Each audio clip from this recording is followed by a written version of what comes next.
오래전에 제가 한 세미나에 참석했을 때가 있었는데, 그때 강의를 하셨던 교수님이 하셨던 말씀이 아직도 기억이 납니다. 그분이 이 본문을 묵상을 하다가, 오늘 방금 우리가 읽었던 이 본문을 묵상을 하다가 왜 이렇게 얘기하셨을까? 왜 예수님이 이렇게 베드로와 이런 대화를 나누셨을까? 깊이 묵상을 하고 다시 읽고 또 읽었답니다. 내가 나를 사랑하느냐? 내 양을 먹이라.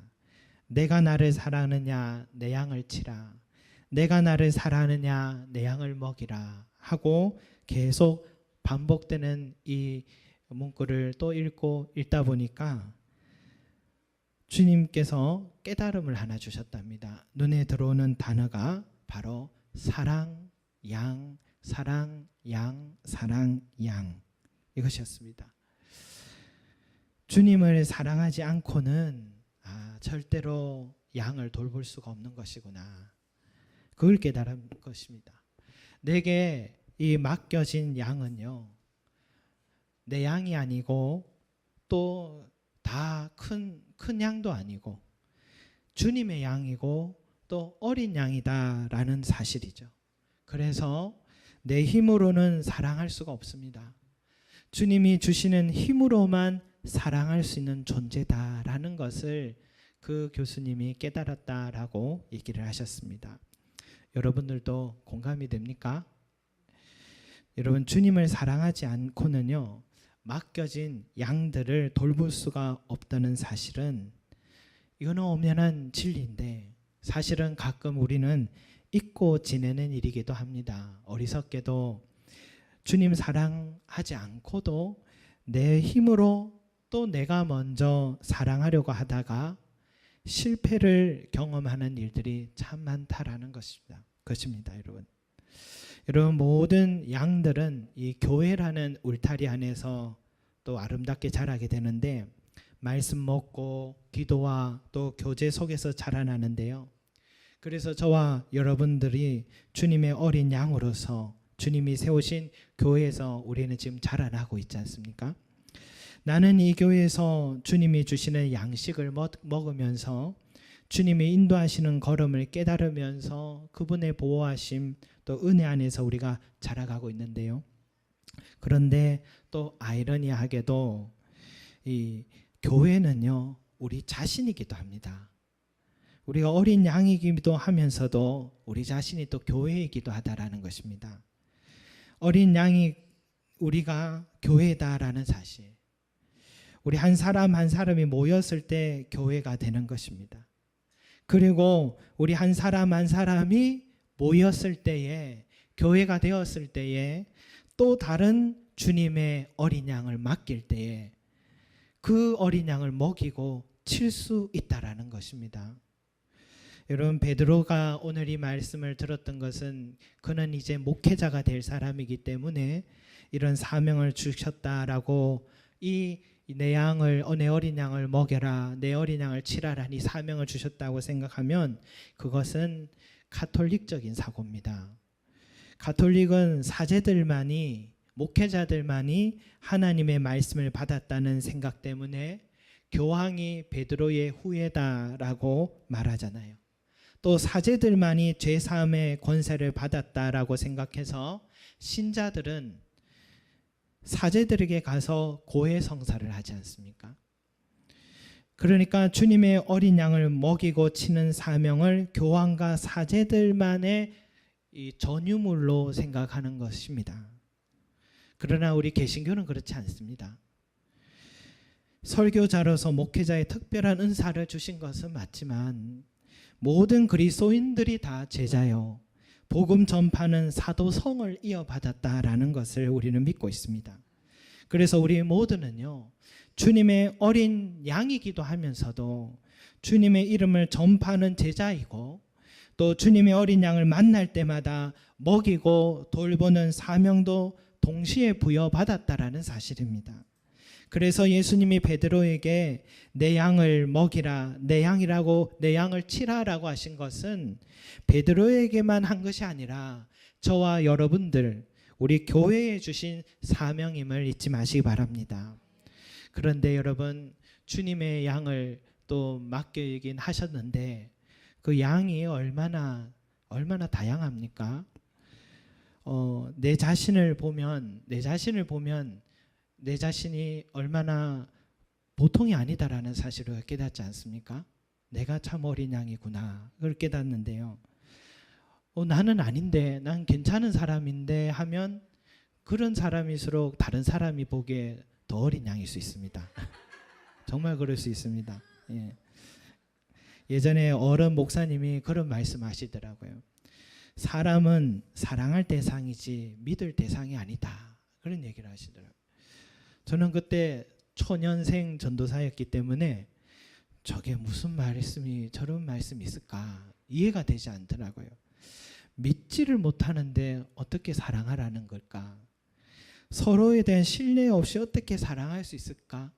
사랑과 이 신뢰를 구분한다는 것이 가능하긴 할까? 아직 저는 목회도 아직 못 해봐서 사랑이 뭔지 몰라서, 사람이 뭔지 몰라서 했던 생각이었던 것 같습니다.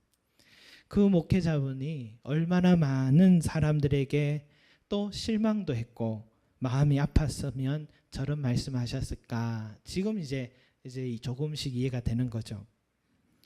그런데 여러분, 어디 목회자만 그랬을까? 직장에서도 사업장에서도 모든 분야 사람들이요, 다 하고 싶은 말 못하고 참고 살더라고요. 그 사람의 행동에, 말에 한번 맞받아치고 싶기도 하고 또 시비를 가려보고 싶기도 하고, 하지만 내가 지켜야 하는 것들이 있기 때문에 또 참고 찾는 것이 우리 사람과 사람 사이의 일이더라라는 것입니다. 사람은 본래 그런 것 같아요, 여러분. 노력하지만 항상 좋을 수는 없습니다. 여러분, 저도 이런 생각이 가끔씩 찾아옵니다. 왜 가까울수록 더 멀어지는 것일까? 왜 믿었던, 바랐던 그 사람들에게 더 많은 상처를 받게 되는 것일까? 왜 오래오래 좋은 인연을 만들어가는 우리의 꿈은 잘 이루어지지 않는 것일까? 우리 자신을 돌아보면은 처음에는 참 좋죠. 어떻게 이렇게 좋은 사람이 있었을까? 이래 좋은 사람 내 옆에 이래 만나게 하신 것 참 행복하다. 여러분, 말하자면 사람과 사람 사이에도요, 이 만남에도 신혼기가 있는 것 같습니다. 그때는 아무 흠도 보이지 않습니다. 보여도 다 이해가 됩니다. 그때는 뭡니까? 그런데 시간이 지나면은 그 사람에게 실망했다, 그런 면이 있는 줄 몰랐다, 내가 잘못 봤다, 멀리 해야겠다, 그럽니다. 그리고 또 새 사람 만나면 똑같은 그런 만남에서 또 기대했다가 또 실패하고, 관계의 실패가 늘 우리 안에 있는 것이죠. 그리고 늘 내 자신 그때 돌아보면 원인은 항상 상대에게 있다고 말하고 있습니다.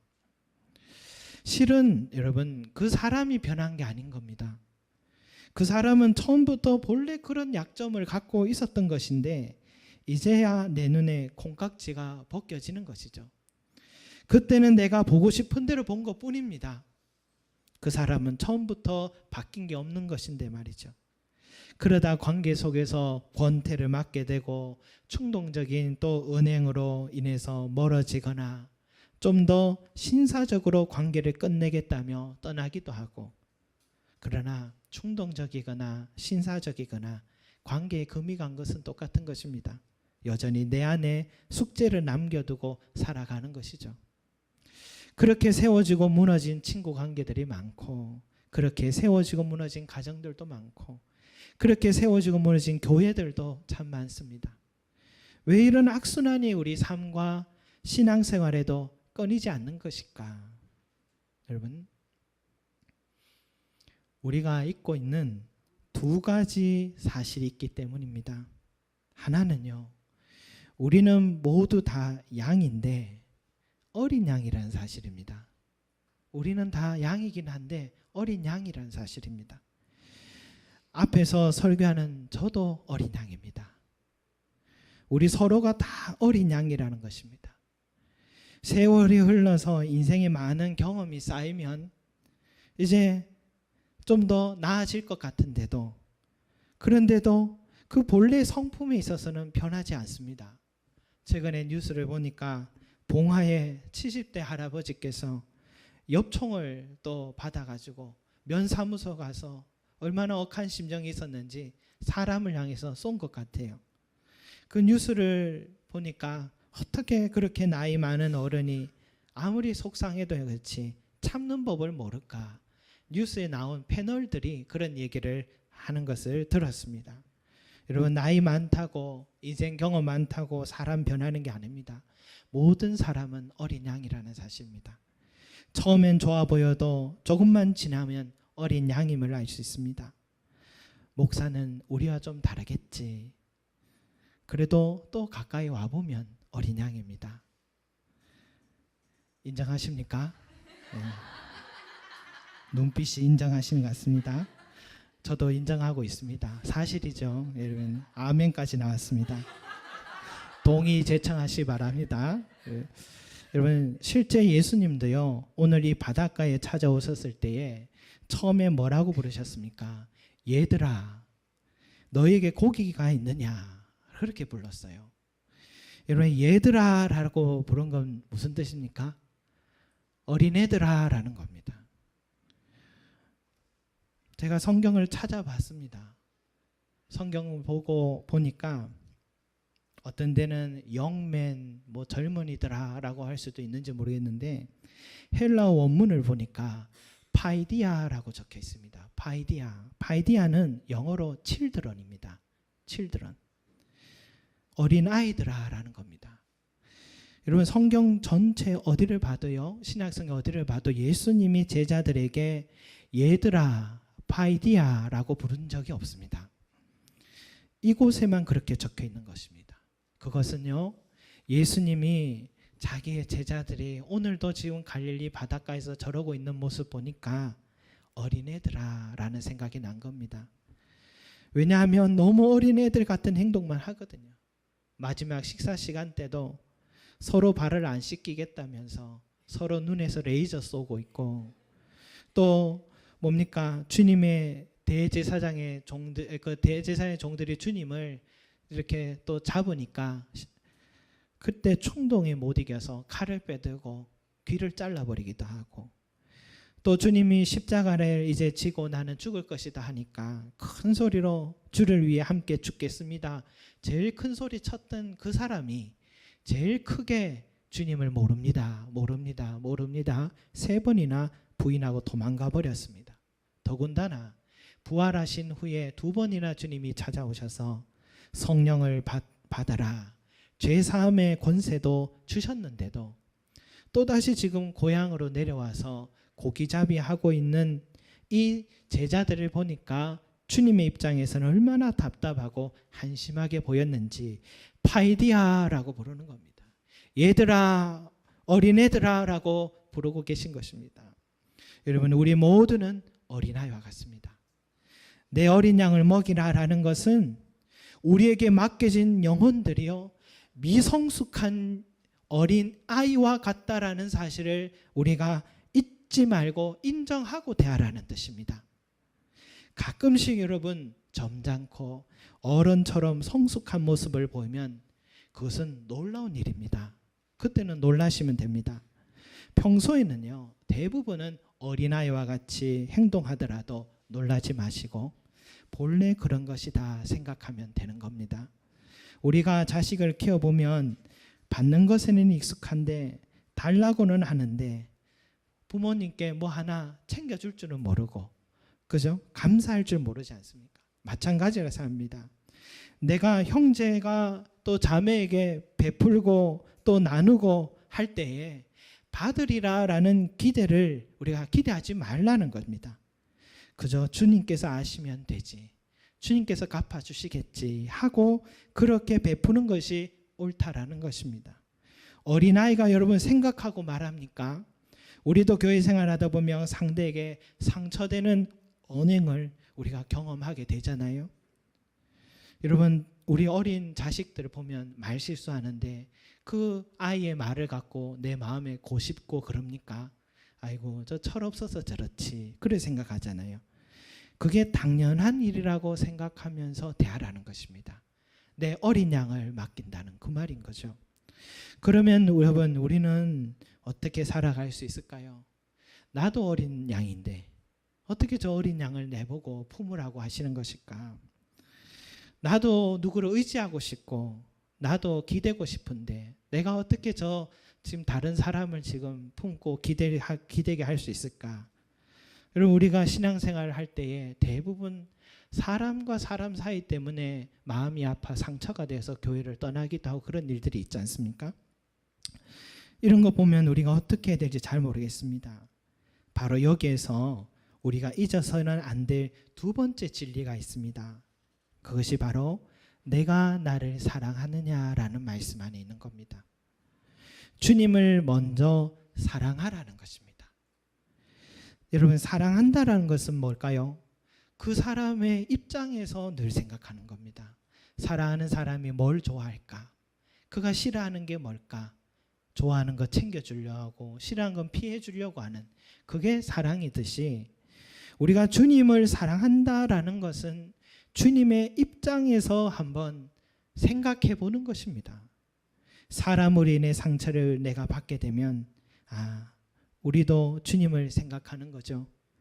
마음 같아서는 다 던져버리고 싶기도 하고 주님께서 내게 맡겨주신 어린 양이기 때문에 우리가 그럴 수가 있는데요.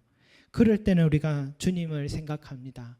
주님은 가는 곳마다 욕 들으셨는데, 주님은 항상 뒤돌아서서 음모를 꾸미는 사람들이 저렇게 많았는데, 그렇게 고쳐주고 사랑해 줬는데도 유대교에서 축출당할까 봐 같이 무리에 끼어서 예수를 십자가에 못 박으라 하면서 그 외치는 그 사람들의 그 모습이 얼마나 배은망덕한 그런 사람이었습니까? 그런데도 꿋꿋이 주님은 참으시고 자기의 길을 걸어가신 것을 우리가 생각하라는 것입니다. 내가 형제 자매에게 실망하고 마음이 상해도 주님한테 비하면 이건 아무것도 아니지, 내가 이거는 주님한테 비하면 아무것도 아니지 하고 우리가 한번 주님을 생각해 보라는 것입니다. 여러분, 그런데 또 주님을 생각해 보면요, 주님은 참는 단계를 뛰어넘어서 사랑까지 하고 계십니다. 그렇게 배신한 못난 제자들, 이런 제자들은 이제는 절대로 만나면 안 됩니다. 상종하면 안 되는 사람들, 그런 사람들인 거죠. 그런데도 이런 사람들을 3번이나 다시 찾아오셨습니다. 3번이나 찾아오셨습니다. 자기 생명처럼 아끼는 그 어린 양들을 이런 사람들에게 지금 맡기시는 것을 보면서 대단하시다, 어떻게 저럴 수가 있을까 생각이 듭니다. 주님은 또다시 그들을 찾아가서 그들에게 중요한 일을 맡기셨어요. 그것을 가만히 묵상하다 보면 나는 주님만큼 그렇게 못된 사람들 만난 적도 없고 주님만큼 그렇게 배신을 당해본 적도 없고 또 주님한테 비하면 내 인생은 온실의 화초 같은데, 우리가 주님 묵상해 보면요, 이해 못할 사람도 없고 또 용서 못할 사람도 없는 것입니다. 그래서 우리는 항상 주님을 입장을 생각하는 것, 주님을 바라보는 것, 바로 여기에 있는 것 같습니다. 그리고 주님을 사랑한다라는 것은요, 주님을 가까이 하고 주님을 의지한다라는 것을 말하는 것입니다. 주님을 바라보면요, 주님을 가까이 하면 내 안에 힘이 생겨납니다. 힘이 생겨나요. 가만히 돌아보세요. 내가 언제 미워하고 언제 시기하고 다투고 또 당을 짓고 수군수군대고 남을 판단하고 적대시하는 마음이 내 안에 언제 생겨나는가를 내 자신을 한번 돌아보면요, 내가 주님과의 관계가 멀어져 있을 때 항상 그런 일이 일어납니다. 우리 안에 육신의 소욕과 성령의 소욕이 있는데 우리가 주님의 관계가 멀어져 있으면 반드시 내 안에요, 중립이라는 없습니다. 육신의 소욕이 나를 사로잡습니다. 그러면요, 내 말에서 행동에서 생각에서 자꾸만 가시가 나오기 시작하는 것입니다. 또 작은 일에도 마음에 품게 되고 집착하게 되고 오해하게 되고 우울해하고 또 뭡니까? 낮은 자존감으로 고통하기도 하고, 그러다 보면 하나님이 맺어주신 아름다운 관계들에 금이 가기 시작하고 인생의 손실이 커가는 것입니다. 그래서 주님 없이 결혼 생활하면 그 관계가 위험하고, 주님 없이 교회 생활하면 성도와 성도 사이의 관계와 목회자와 성도 사이의 관계에 시험도 받게 되고, 왜냐? 내 안에 서로의 연약함을 내 안에도 감당할 힘이 없기 때문에 그런 것입니다. 그러나 주님과의 관계를 아름답게 맺어가는 사람은요, 주님께 힘을 얻습니다. 주님의 사랑이 내 사랑이 되고 주님의 지혜가 내 지혜가 되고, 그래서 만나는 모든 사람들을 품고 사랑하고 이해할 수 있는 힘을 내 안에 갖게 되어서 만나는 모든 관계가 화평하게 되는 것입니다. 그런 결혼 생활도 행복하게 됩니다. 주님을 사랑하는 사람은 교회에서도 형제 자매의 교제 속에서도 항상 기쁨이 생겨나게 되고 열매를 맺어가는 신앙생활이 되는 것입니다. 그렇게 주님의 관계를 잘 맺어가는 사람들은요, 내 안에 성령의 열매로 인하여서 어떻게 해요? 또 다른 어린 양이 나에게 맡겨주셔도 그 양들을 잘 먹이고 또 치고 보살펴주고 세워주는 그런 귀하게 쓰임받는 내 삶이 될 수 있는 것입니다. 그가 주님이 맡겨주신 사명을 감당할 수 있는 것입니다. 여러분, 중요한 것은요, 내가 나를 사랑하느냐입니다. 이것이 제일 중요합니다. 이게 제일 우선이 되어야 됩니다. 저도 일주일에 한 번씩 정도는 새벽 기도를 한 번씩 빠질 때가 있습니다.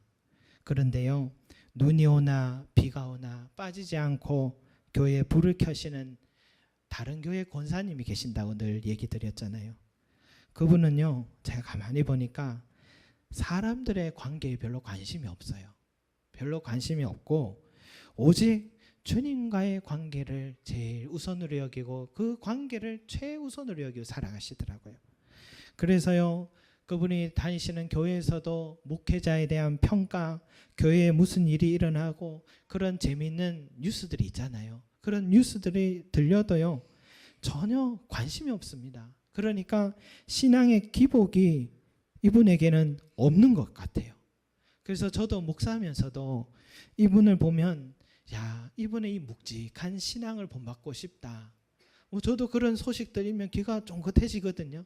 그런데 이분은 그런데 관심 없으면서 나도 이런 성품이 되었으면 좋겠다라는 생각이 들거든요. 그러니까 하나님께서 그분의 가정과 자녀들에게 날마다 은혜 내려주시는 것을 옆에서 지켜보게 됩니다. 사랑하는 성도 여러분, 저와 여러분들은 사명을 갖고 있습니다. 주님의 내 어린 양을 먹이고 내 어린 양을 치라. 이 사명을 저와 여러분이 주님께 받았습니다. 믿으시 바랍니다. 요즘 우리 교회가 참 재미있고 또 행복하다는 말을 또 많이 듣습니다. 또 심지어 교회에 다니지 않는 사람이 교회 가려면 저 송림제자교회로 가라 라고 말한다고 들었습니다. 여러분, 성도의 교제는요, 교회를 아름답게 세워주는 정말 큰 동력이 있는 것 같아요. 거기에는 누군가의 섬기는 마음과 서로에 대한 믿음, 신뢰가 있기 때문에 가능한 일이겠죠. 요즘도 우리 교회가 여기까지 온 것이 참 감사하다는 생각을 저도 많이 하게 되는데, 그럼에도 불구하고 우리가 이런 아름다운 교제를 더 힘차게 세워가고 또 이런 교제를 통해서 주님이 우리에게 맡겨주신 어린 양이 또 찾아왔을 때에 잘 섬기고 사명을 잘 감당할 수 있기 위해서는 오늘 이 말씀을 마음에 꼭 새겨야 될 줄로 믿습니다.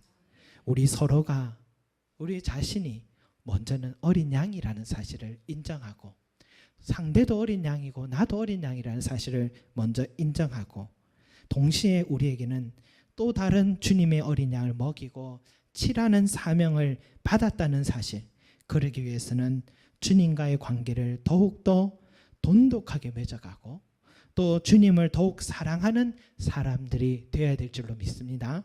말씀의 자리를 사모하고 또 성전에서 기도하는 시간을 소홀하게 여기지 말고 우리 모두가 모이면 기도하고 항상 떡을 떼는 그런 모임이 되시기를 소망합니다. 그것이 잘 되어질 때에 우리 아름다운 교제와 사명은 더욱 풍성해지고 더 많은 열매로 주님께 드릴 수 있게 될 것입니다. 내가 나를 사랑하느냐? 내 양을 먹이라. 주님의 이 말씀의 깊은 뜻과 그 순서와 그리고 사명을 마음에 새겨서 주님께 아름다운 열매를 올려드리시는 저와 여러분이 되시기를 소망합니다.